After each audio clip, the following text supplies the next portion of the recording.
देश की धड़कन रेडियो PG2 इज नंबर 1 इन सिंगटोका। मैं लंबासा के निवासी, मेरा नाम प्रेम चंद्रा है। देश की धड़कन रेडियो PG2 को मेरा सलाम।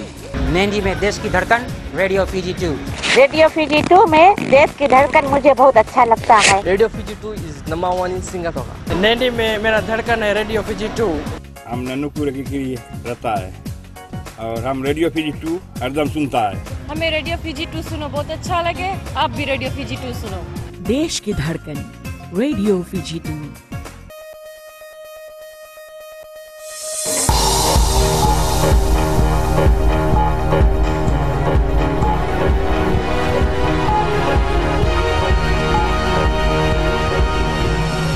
In this bulletin, Prime Minister Rear Admiral Verengem Bainimarama shocked over Roy Ravana's killing in the US.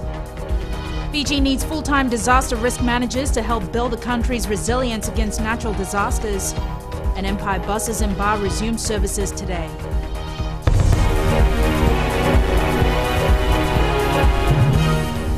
Good evening, I'm Jackie Spate and this is FBC News. A 37-year-old unemployed man has appeared in the Suva Magistrates Court for allegedly importing methamphetamine, which was found in chocolate cookies. Shailendra Narayan has been charged with unlawful importation of illicit drugs. He was remanded in custody and will reappear in court next week. Police are investigating others in relation to the discovery of 2 boxes of chocolate cookies that allegedly contained methamphetamine. The shipment of disguised drugs was discovered at the Suva post office. Both packages were sent from overseas to 2 local addresses. The amount of drugs discovered has an estimated street value of $350,000. Prime Minister Verengem Bainimarama has expressed shock and sadness at the killing of former Marist High School athletics champion Roy Ravana Jr. in the United States. Ravana was killed in a drive-by shooting in Sacramento yesterday and died later in hospital. Bainimarama says, like all Fijians, he is appalled that Ravana, an innocent bystander, should lose his life this way. The Prime Minister sent his deepest condolences to the Ravana family, saying he can only begin to imagine the heartbreak they feel over the loss of their son. Bainimarama says Ravana was not only a great athlete, but a wonderful role model for every young Fijian. 2 juvenile suspects, one 16 years old, the other 17, have been arrested in connection with the shooting. They face possible charges of murder and assault with a deadly weapon and face sentencing enhancements due to their ties to a gang. Last night, U.S. President Obama said Americans should be ashamed of the frequent violence and random murders in the nation. He said the problem of civil violence has been his greatest frustration since taking office.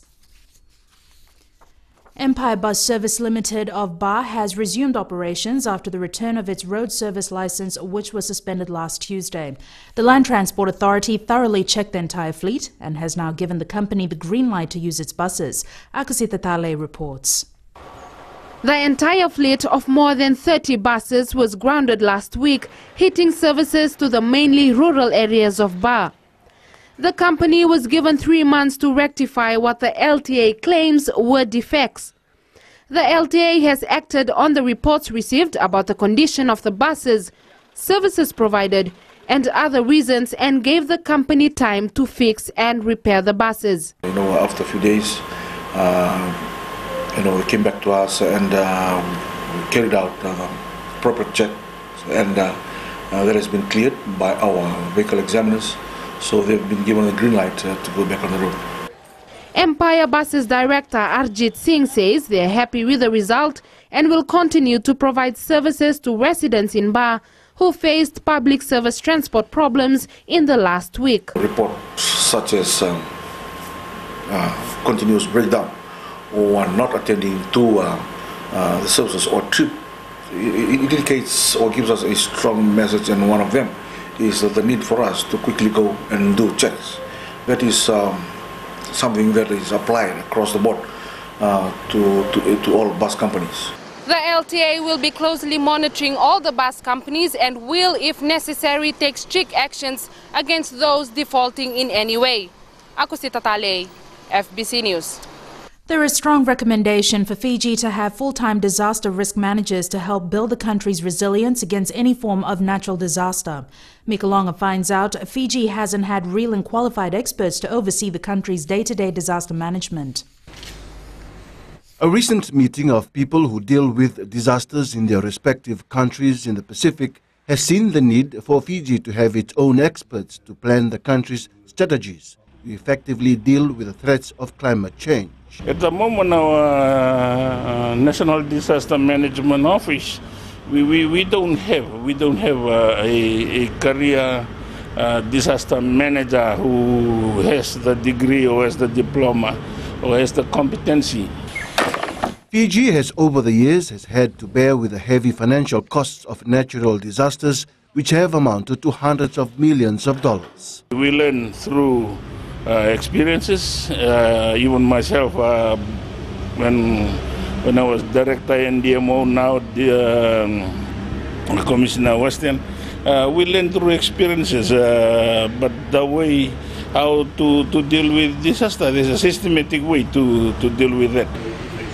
Participants from the Pacific region recently endorsed the competency framework that paves the way for countries to initiate efforts towards grooming their own disaster experts. Now we've finally got a line in the sand, or at least a very broad framework that each nation can now go away with a little bit of assistance and start developing the competency framework and the skills and attributes they want for their emergency management. It's about time now that we consider disaster management as a full-time career. The threat is real, and it will continue to increase. The Secretariat of the Pacific Community will be conducting field tests in some Pacific islands to see how best the Pacific region can have their own full-time and professional disaster managers. Before the end of the year, there will be a final competency framework available for the disaster managers in the region to consider and adopt.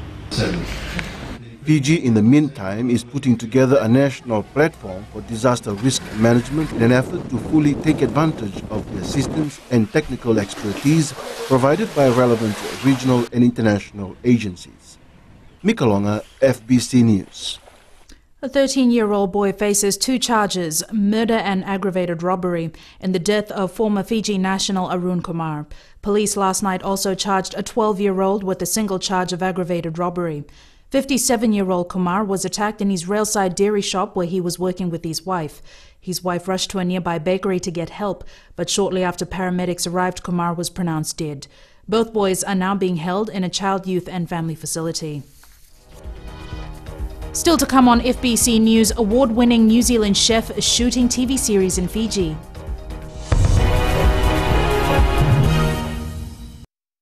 It's always Gold FM for us at Golden Point, Raki Raki. Gold FM is #1 in Nusa. Gold FM is Nandi's best radio station. It's always Gold FM with us here in Singatoka. Old is gold and Gold FM is #1 here in Lautoka. Singatoka loves classic hits on Gold FM. We listen to Gold FM here in Tagua. We love Gold FM in Ba. We've got beautiful beaches, people, and Gold FM in Raki Raki. Lautoka loves the classic hits on Gold FM. Gold FM, only the classic hits.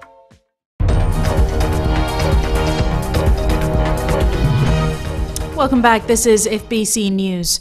The Ministry of Health has stepped up another level in addressing HIV and AIDS by launching the Prevention of Parent-to-Child Policy Antiretroviral Care and Treatment Guideline. Apisalome Doka has the details. The Health Ministry, through the Family Health Unit, has reached another milestone in the response to HIV and AIDS. As of December 2013, of the 546 diagnosed cases, since its statistics was taken in 1989, 70% of patients we note are between the 20 to 39 age group, and that's the most productive years of our lives. Fiji has recorded a 91% treatment coverage rate. Dr. Sharma says they have followed through the world standards to prevent the spread of HIV and AIDS, especially from parents to child. With modern methods of treatment, it is possible within a year to reduce the spread of infection from the mother to the child. Following new World Health guidelines, whereby 1 pill a day for life means that the mother is effectively able to deliver normally, breastfeed her baby normally, and to continue living and feel safe that the child does not acquire the infection. The health minister says with the public having more access to medication was effective. Knowing that the drugs or medication used is expensive, we have ensured that our people are provided with the best possible, and I'm glad to say that since 2010 we have not faced any stockouts in Fiji. Dr. Neil Sharma says HIV and AIDS was initially presented as a killer disease. Today, with the means and the know-how, they can treat it as a chronic disease. Apisolome Doka, FBC News. Renowned award-winning New Zealand chef Robert Oliver is in the country to film the second season of his TV series Real Pacific. Oliver and his 6-member crew have been filming at some popular locations, capturing the Fijian cuisine and the scenery. Ellen Stolz caught up with them. Born in New Zealand but raised in Fiji and Samoa, Robert Oliver is no stranger to the Pacific or its cuisine. He's the author of the award-winning cookbook Mea Kai, and more recently the Gourmet Award for Best TV Chef Cookbook in the World 2013 for Mea Ai Samoa. Oliver has many achievements to his name and is now on a mission to travel the Pacific region to showcase the culture, tastes and flavors of the Pacific to the world. Why was there not a lot of Pacific Island content on the menus? And you start to think about health. You know, if your local cuisine is usually very healthy, if it's displaced and replaced with imports, health goes down. People don't get to engage with the culture in the same way. The economy suffers essentially because a lot of stuff is imported that needn't be. So it became a really big picture really fast. I began to see food and cuisine in a very big way. For the first season of his show, Real Pacific, he filmed in countries like Samoa, Niue, Vanuatu, and of course Fiji. He says this is the first time they have filmed more than one episode in any country. Oliver believes food plays a huge role in the progress of any economy, and that's one of the main reasons why he wanted to film such a TV series. But he wanted to be clear on one issue. He's not here to teach, rather to show. I'm not in any way saying that I'm the one who's doing the work. Lots of people are, but I'm trying to get it out to the world so the world knows to come here for this food. During the duration of his trip, he will be working with various chefs and finding ways to reintroduce Pacific food into the menus of top restaurants worldwide. Oliver and his team, who have been staying here at the Holiday Inn in Suva, will leave our shores next week. His TV series Real Pacific will be aired on FBC TV soon. Ellen Stolz, FBC News. My Life Travel magazine will be relaunched in August under the new name Travel. According to publisher Nazia Ali, the team of writers will be led by Rajan Sami, who has extensive experience in travel writing and style. We see that there is a large group of affluent, travel-savvy people that live in the Pacific, and also a need for information about travel, which is based on an educated approach for people outside of Fiji. So that when they do come to Fiji, they get more than just you can go here or there, but a bit more into the culture and a bit more of what is unique about Fiji. The magazine will feature high-end products that Fiji and the Pacific have to offer and targets affluent people. And Jamie joins you now with the latest in sports. Good evening. Coming up, Flying Fijians hard at work for its PNC opener, and Socceroos out to stamp its mark at the FIFA World Cup. These stories and more after the break. Bulan 2 saya Tolu FM, 62 Raki-Raki. Bula FM 62 Inosor. Go etapo ke boto kola sa Bula FM nga. Bula FM 62 Korbu. Bula FM 62 Sawa. Bula FM 62 Latoka. Bula. 62 Bula FM member. Bula FM 62 NSR in Singapore. Total talitak na warong ng Bula FM lo toka. Du ali akar warong Bula FM 62 NSR. Bula FM 62 NSR. Welcome back. First up in sports tonight, Pacific Sprint King Banube Tambakaudoro is still coming to terms with the untimely death of US-based athlete Roy Ravana Jr. Tambakaudoro was a year ahead of Ravana at Marsh Brothers High School, and the duo competed together in local and international competitions. Tambakaudoro says the loss will take some time to sink in, especially as he was preparing to team up with Ravana for the 2015 Pacific Games. Talin Taudakadaka has more. The news of Roy Ravana Jr.'s death has been a bitter pill to swallow for fellow training mate Banube Tambakodoro. The Bau Bullet says he has lost a friend and a tough competitor who was always able to bring out the best in him. We've been training together for more than 7 years. So, to lose someone like that, a training partner, someone that's, really pushed you to your limits, and someone that's been there for you, through your struggles and stuff, it's a really tough to take in. He was a gifted athlete, and the team that's preparing for the SPG next year, that's definitely a gold medal down for Fiji and next year's SPG games. Tambakodoro was counting on teaming up with Ravana for the 2015 Pacific Games in Papua New Guinea. Ravana's never give up attitude left a huge impression on his great rival and friend. Roy was a very gifted athlete. He took everything in his stride. There was never any one time where we could break him in training where he'd say that he couldn't do it. He never ever said that. And that's the kind of die-hard attitude that that really taught me just to keep striving for what I want in life. He was a tough cookie. Arrangements are still being made to have Ravana's body flown from the US for burial. Talento Kavak, FBC Sports. The Flying Fijians had a closed training session today as it prepares for its Pacific Nations Cup match against Tonga on Saturday. The side, under the guidance of coach John McKee and his assistants, have been working hard to perfect their plays before the clash. McKee will name his team for the match tomorrow. They'll be really on the ball in terms of our defence to counter their dangerous attack, and for us, we'll make some changes to our attack to suit the opposition. The match will be played at Churchill Park at 3 p.m. and you can catch live commentary on Bula FM with Graham Eden. Meanwhile, Fijian wing Patrick Osborne has been called up by the New Zealand All Blacks to be part of their training group for the second test against England on Saturday. The former Super rep, who is currently playing for the Highlanders in Super Rugby, has been in great form this season. Injuries to Charles Piutau and Julian Savea has opened up the vacancy for a big, strong winger. All Blacks management have been impressed so far by Osborne's show of power, speed and defence. The two-day Oceania Sports Education Program for community coaches started in Suva today with a total of 12 participants. The workshop, that's funded by the Olympic Solidarity Commission through FASANOC, is aiming to equip coaches with an in-depth knowledge of volleyball, which will assist them with community outreach programs. What we can expect from them, that they can go and start coaching in their communities, maybe at the club or maybe in just around other communities in which they live in. So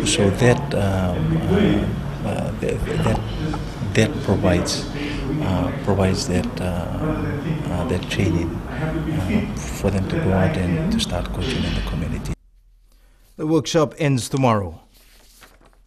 The 2012 Vodafone Fiji FACT champions, South Seas Logistics Suva, are training hard at Laucala Bay to reign supreme again in domestic football.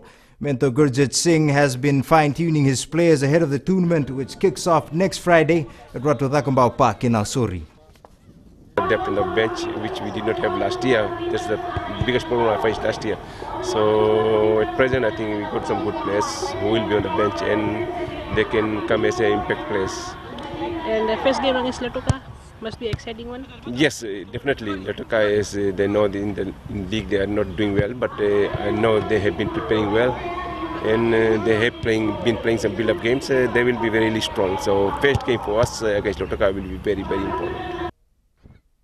One player who has moved from Latoka to Suva hopes to do his best for the side and bring honor to Suva at the Fiji FACT. My major aim for Suva this year just do well and training very hard for that team, and hopefully can continue from the league and the tournament ahead. And looking forward for winning some title with Suva yes, this year? looking forward for winning some title this year. And how hard have you been preparing for that? Last 2 months, 3 months we are training very hard for looking forward for this tournament, incoming tournament. Suva opens its Fiji FACT campaign against Lautoka next Friday at 3 p.m. And speaking of free of charge, remember FBC TV's live coverage of the FIFA World Cup begins this Friday at 8 a.m. when host Brazil take on Croatia. You don't want to miss that. That was your sports for tonight. Good evening.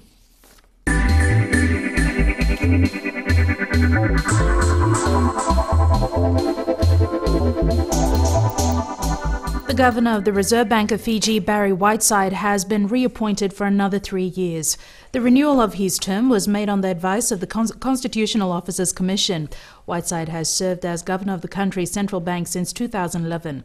He was formerly deputy governor after a long career in various departments of the Reserve Bank stretching back to 1976. Dome Gold Mines of Australia is proposing to acquire the Singatoka magnetite project by purchasing Magma Mines Limited, which has exclusive rights to the project. The proposed acquisition is subject to satisfactory due diligence and shareholder approval of both Dome and Magma.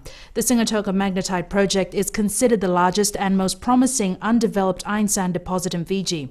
Dome chairman Gary Loader says the acquisition of the Singatoka magnetite project is a large and logical addition to the core mineral interests already held by Dome.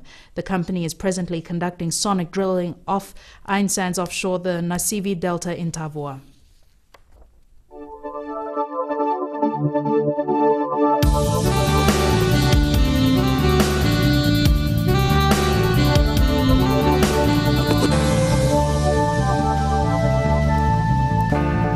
Let's look at today's weather with Trish. That's right, Jackie. Looking at today's map, the capital city, Suva, had fine weather in the morning and cloudy skies later in the afternoon. And Nadi, Lautoka and Ba had cloudy skies all day. Savu-Savu and Lambasa were the only centers with fine weather all day long. Temperatures across the nation felt a little warmer today due to high humidity. The lowest was Suva and Ba on 30, whereas Lautoka, Savu-Savu and Lambasa were on 31, and Nandi, the highest, hit 32. Tomorrow's forecast. Expect the warm, humid conditions to continue. Suva and Savu-Savu can expect cloudy skies in the morning and occasional showers later in the day, whereas Nandi, Lautoka and Ba just might have scattered showers all day. Lambasa will have fine weather in the morning and cloudy skies in the afternoon. For Mariners, northeast winds 10 to 15 knots and moderate seas. Finally, with our image of the day taken by the Coral Coast, if you have pictures that you would love to share with us, well, you can email it to us to citizenseyes@fbc.com.fj. Thanks so much for that, Trish. Before we leave our main stories once again, Prime Minister Rear Admiral Vorengem Bainimarama shocked over Roy Ravana's killing in the U.S. Fiji needs full-time disaster risk managers to help build the country's resilience against natural disasters, and Empire buses and bar resumed services today. On to our poll question this week, we're asking, do you think Fiji rugby teams need to better their scrums? Visit our FBC website to take part. Remember, you can send us newsworthy pictures and videos on email citizenseyes@fbc.com.fj or share it with us via Facebook page FBC News. And if you're on Twitter, follow and tweet us your news tips at FBC News or simply hashtag FBC News. That's news for tonight. See you again tomorrow at the same time. Good evening.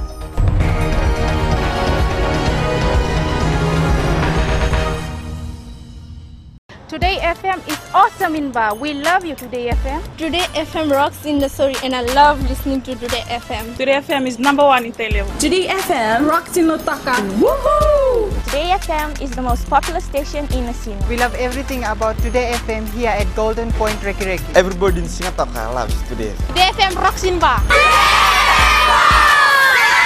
Today's hit music on Today FM.